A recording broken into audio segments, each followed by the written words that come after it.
अयोध्या के बाद बद्रीनाथ में भाजपा की हार एक संदेश दे रही है। मूर्ख नहीं बनाया जा सकता।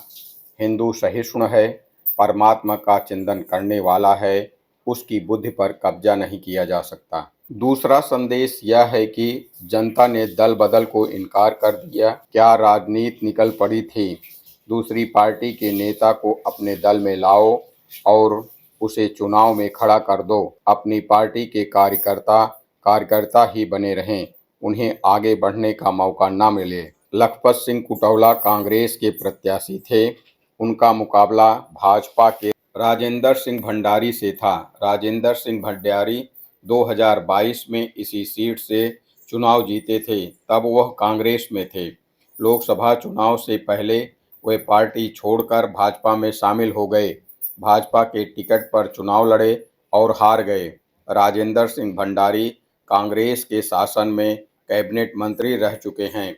लखपत सिंह कुटौला पहली बार चुनाव जीते हैं। राजेंद्र सिंह भंडारी को चुनाव हराकर जनता ने स्पष्ट संदेश दिया है कि दल बदल वह अब स्वीकार नहीं करने वाली। यही नहीं, मंगलौर में भी दल बदल को पराजय का सामना करना पड़ा। भाजपा प्रत्याशी बसपा से भाजपा में आए थे। यहां पर कांग्रेस के प्रत्याशी काजी मोहम्मद निजामुद्दीन को जीत मिली। मंगलौर का मैं उदाहरण देना चाहूंगा। खास तौर पे चुनाव के दिन वहां किस तरह का प्रयोग करने की कोशिश की वो आपके सामने है। कैसे मुस्लिम मतदाताओं को रोकने की पूरी कुचेष्टा की गई। उनका हक है वोट देना, वो उनको रोका गया। आज मैं सोशल मीडिया पे देख रहा था, कई टिप्पणियां भारतीय जनता पार्टी के समर्थक कर रहे थे। अरे मंगलौर तो मुस्लिम बाहुल इलाका है, कांग्रेस को जीतना ही था। तो मैं उनसे पूछना चाहता हूं, बद्रीनाथ 97.68% हिंदू है ना। बात हिंदू मुसलमान की नहीं है, बात है किस तरह की राजनीति आप इस देश पर थोपना चाहते हैं। वो ये देश स्वीकार नहीं करेगा। अयोध्या में जो हुआ आपने देखा, नासिक, रामेश्वरम, रामटेक, बद्रीनाथ, ऐसे तमाम ऐसे कई और मैं उदाहरण दे सकता हूं जहां इन्होंने एक तरह से ऐसी राजनीति करने की कोशिश की जिसमें लोगों की रोजमर्रा की जिंदगी से जुड़ी हुई कोई बात का स्थान नहीं था। उन मुद्दों को वो सामने नहीं आने देना चाहते थे। सिर्फ और सिर्फ लोगों को लड़ाकर, विवाद पैदा करके राजनीति करना चाहते थे। उसका आज एक बहुत करारा जवाब लोगों ने दिया है। लोकतंत्र की जीत है और जो लट तंत्र चलाने की उत्तराखंड में कोशिश की थी, उस लट तंत्र का उत्तराखंड ने जवाब दिया है। यहाँ मैं सिर्फ आपसे एक बात कहना चाहूँगा, जो हमारे विपक्षी दल हैं, कि आप लोगों के दिल जीतने की कोशिश कीजिए, बूथ जीतने की कोशिश मत कीजिए, वरना जनता वही जवाब देगी जो अब मंगलौर विधानसभा उपचुनाव में दिया है। मैं मंगलौर विधानसभा की जनता का दिल से आभार व्यक्त करता हूं कि उन्होंने एक हेलीकॉप्टर के सामने एक मेरे जैसे इंसान को, पूरे तंत्र के सामने मुझको कांग्रेस पार्टी में विश्वास जताया। बहुत बहुत धन्यवाद। मंगलौर विधानसभा क्षेत्र का बहुत आभार।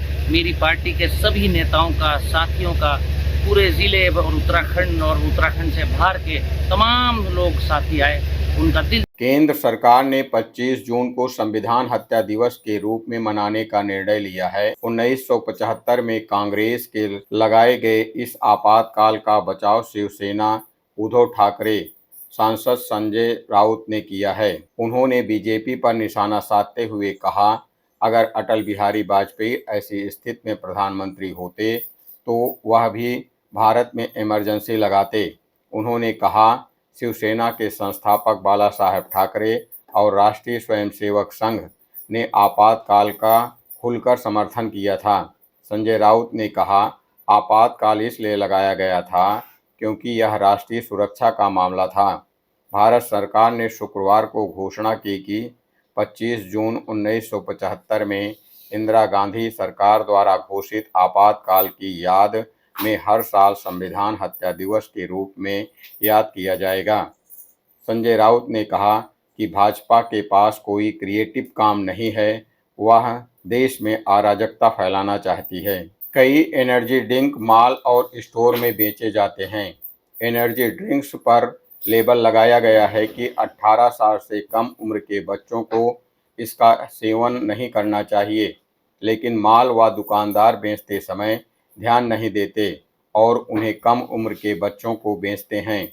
युवाओं को आकर्षित करने के लिए निर्माता कंपनियां आकर्षक विज्ञापन करती हैं, जिससे झांसे में युवा आ जाते हैं, कैफीन युक्त ड्रिंक का सेवन करते हैं। अभिभावकों को भी इसके बारे में जानकारी नहीं है कि ड्रिंक बच्चों के स्वास्थ्य के लिए हानिकारक है। इसलिए सरकार ने स्कूल कॉलेज परिसर के आसपास एनर्जी ड्रिंक पर बैन लगाने का फैसला किया है। भारत संवाद चैनल, भारत संवाद का नया कदम। भारत संवाद चैनल को लाइक एवं सब्सक्राइब करें।